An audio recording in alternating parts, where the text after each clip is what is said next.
SPM முடித்த 1,50,557 பேர் அரசாங்க உயர்கல்விக் கழகங்களில் கல்வியை தொடரும் வாய்ப்பை பெற்றனர்.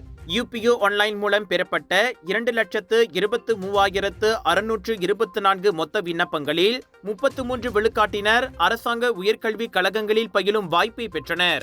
மொத்தம் 86,589 பேர் அரசாங்க பொது பல்கலைக்கழகங்களிலும் 42,058 பேர் பாலிடெக்னிக் தொழில்நுட்ப கல்லூரிகளிலும் 20,427 பேர் சமூக கல்லூரிகளிலும் மற்றும் மாரா உயர்கல்வி பிரிவின் கீழ் உள்ள உயர்கல்வி நிறுவனங்களில் பயில்வதற்கு 1,483 பேர் வாய்ப்பை பெற்றனர். சிறப்பு வழித்தட சலுகைகள் வாயிலாக 17,693 பேரும், குறைந்த வருமானம் பெறும் B40 பிரிவை சேர்ந்த 16,189 பேரும், மாற்றுத்திறனாளிகள் 590 பேர், 593 விளையாட்டு வீரர்கள் மற்றும் பூர்வகுடிகள் சமூகத்தை சேர்ந்த 321 பேரும் அடங்குவர் என கல்வி அமைச்சு வெளியிட்ட அறிக்கையில் தெரிவிக்கப்பட்டுள்ளது.